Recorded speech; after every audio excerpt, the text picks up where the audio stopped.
Olá pessoal, tudo bem com vocês? Bom, hoje vamos falar sobre 1 Samuel capítulo 28.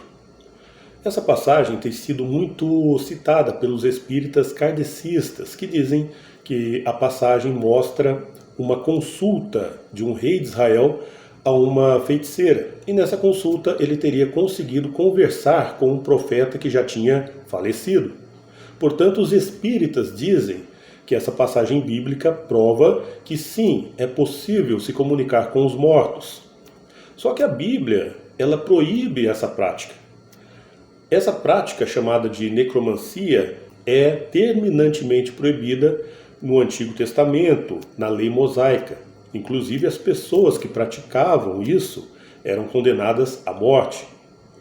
Porque isso, claro, era uma prática pagã, assim como a idolatria, assim como cultos que envolviam a prostituição. A comunicação com os mortos também, era uma prática pagã e também foi proibida por Deus. Mas será por que Deus proibiu essa prática? Será que é possível sim se comunicar com os mortos? Segundo os espíritas, essa passagem bíblica mostra que sim. Os espíritas são bem interessantes, Eles costumam criticar bastante a Bíblia, mas quando a Bíblia tem alguma passagem que parece apoiar suas doutrinas, eles costumam citá-la. E pensando bem, essa doutrina da comunicação com os mortos é uma doutrina bem reconfortante, uma doutrina assim bem atrativa. Porque imagine só, você perdeu aí um parente, uma pessoa que você gostava muito. O fato de você poder conversar com essa pessoa seria uma coisa maravilhosa, imaginem só. E isso certamente tem atraído muitas pessoas para as fileiras do Espiritismo. Mas será que essa passagem realmente prova que é possível a comunicação com os mortos? Será que o rei Saul realmente conversou com o profeta Samuel? É o que a gente vai debater hoje nesse vídeo.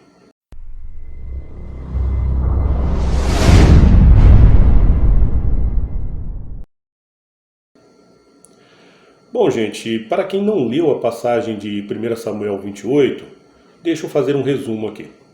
O que estava acontecendo é o seguinte: o rei Saul, que era rei de Israel, ele tinha recebido uma ordem de Deus numa das batalhas que ele participou, e ele resolveu, fazer assim para Deus, Ele simplesmente não fez o que Deus mandou.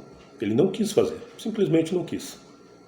E Deus, claro, ficou muito desapontado com ele. E a partir daí, Deus já não queria mais que ele fosse rei de Israel. Deus já estava querendo substituí-lo. E a partir daí também, Deus já não respondia mais às orações de Saul. Deus simplesmente virou as costas para Saul. Só que para o azar de Saul, bem naquela época, os filisteus, que eram inimigos ferrenhos de Israel, resolveram atacar Israel. Eles cercaram Israel com seus exércitos e estavam se preparando para a guerra, para a batalha. Vendo isso, Saul ficou muito preocupado, ele ficou com muito medo e ele resolveu buscar a Deus. Ele resolveu tentar obter uma resposta de Deus sobre o que aconteceria, o que ele teria que fazer. Só que Deus já não queria mais responder nada para Saul. E no ato de desespero, Saul procurou uma feiticeira. Como eu já disse, isso era algo terminantemente proibido pela lei mosaica, um pecado grave, até um crime, digamos assim, porque a nação de Israel era regida pelas leis mosaicas. E mesmo assim ele se disfarçou, foi conversar com essa feiticeira que vivia numa cidade chamada Endor, que pertencia à tribo de Manassés. E mesmo disfarçado, a feiticeira acabou reconhecendo o rei.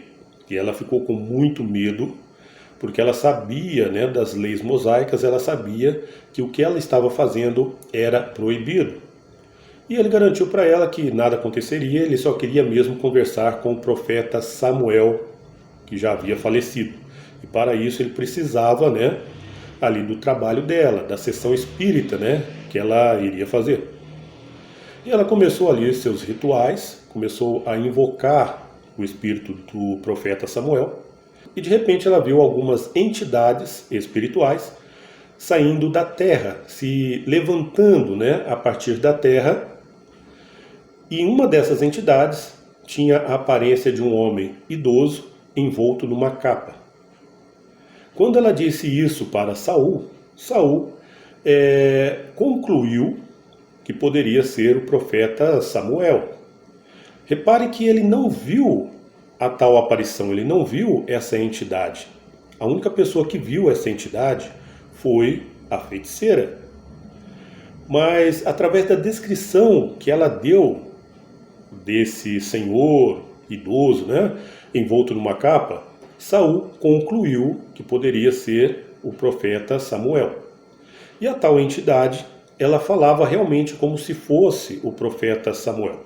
Tanto é que alguns teólogos cristãos acreditam que o autor do livro de 1 Samuel acreditava que essa entidade era de fato Samuel. Tanto é que ele chamou essa entidade a todo o tempo de Samuel. Tá? Nós não sabemos quem escreveu o livro de 1 Samuel, o autor é anônimo, ele não é mencionado em parte alguma do livro. A gente sabe que não pode ter sido o próprio Samuel, porque o livro fala de acontecimentos que ocorreram depois da morte do profeta, né? Então foi outra pessoa que escreveu, nós não sabemos quem foi. Mas alguns teólogos cristãos acham que esse autor do livro de 1 Samuel acreditava sim que essa entidade que conversou com Saul era realmente o espírito do profeta Samuel. Eu já penso diferente, tá? Eu vou mostrar para vocês por quê. Então essa entidade começou a falar, a fazer umas profecias e disse assim, que no dia seguinte Saul iria morrer, assim como todos os seus filhos. Ou seja, a entidade já descartou qualquer chance de vitória de Saul. Olha, amanhã mesmo você estará comigo aqui no mundo dos mortos, você e os seus filhos. Foi isso que a entidade disse para Saul. Mas por que eu não creio que essa entidade era de fato Samuel? Bom, gente, a gente tem que observar alguns detalhes, tá? Primeiro, pela situação do Saul. Saul estava sendo rejeitado por Deus. Deus não queria falar com Saul. Deus não queria responder a Saul. Saul tentou conversar com os profetas e não obteve resposta. Saul tentou conversar com os sacerdotes, também não obteve respostas. Por que então Deus o responderia justamente quando ele resolveu fazer algo errado, que foi consultar uma pitonisa, uma feiticeira? Eu acho muito difícil que Deus quisesse responder para Saul justamente numa sessão espírita, algo que era terminantemente proibido por ele mesmo. Então esse já é um detalhe. E os outros detalhes estão na própria profecia que essa entidade passou para Saul. Na profecia, essa entidade disse que Saul morreria no dia seguinte. Amanhã mesmo estarás comigo aqui, no mundo dos mortos. E disse também que os filhos de Saul iriam morrer na batalha. Mas foi isso que aconteceu? Não foi isso que aconteceu. Saul não morreu no dia seguinte, ele morreu quase 2 semanas depois. E nem todos os filhos de Saul morreram na batalha. Mefibosete, por exemplo, era um filho de Saul, sobreviveu.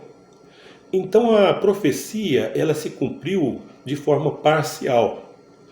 Só que o que a Bíblia dizia a respeito desse profeta, do profeta Samuel? A Bíblia dizia que nenhuma palavra que ele dizia caía por terra. Isso significa que todas as palavras desse profeta se cumpriam ao pé da letra. O próprio Deus trabalhava para que tudo o que o profeta profetizasse se cumprisse. Então isso não condiz muito com o profeta Samuel. As profecias de Samuel não poderiam se cumprir parcialmente, mas a profecia que essa entidade passou para Saul se cumpriu de forma parcial. Aí muita gente pode questionar o seguinte, mas essa entidade acertou que Saul iria morrer, né? E só Deus conhece o futuro, só Deus é onisciente. Claro que sim. Mas a gente não pode esquecer também que essas entidades são seres racionais, são seres inteligentes. E elas podem também concluir algo através da lógica. E qual era a lógica aí? Saul tinha sido rejeitado por Deus. Deus já não queria Saul como rei de Israel. Era óbvio, claro, que Saul iria morrer nessa batalha. e que os filhos dele também poderiam morrer, porque os filhos iriam para a guerra, iriam para a batalha. Então era muito fácil uma entidade, um espírito enganador, concluir que Saul iria morrer. Eu acho que até eu acertaria se eu estivesse no lugar desse espírito. Então, gente, para mim, Saul não conversou com o profeta Samuel, ele conversou com um espírito enganador. Bom, se você concorda comigo, tudo bem. Se não concorda, tudo bem também. Os espaços aí para os comentários estão abertos. Você pode falar o que você pensa, você pode expressar aí da forma que você quiser, tá bom? Eu leio os comentários e, caso você me convença do contrário, eu sou todo ouvidos, tá bom? Mas eu penso dessa forma. Eu penso que essa passagem realmente não prova que é possível a comunicação entre vivos e mortos, até porque os mortos não sabem de nada do que acontece no mundo dos vivos, né? Um abraço a todos e até o próximo vídeo.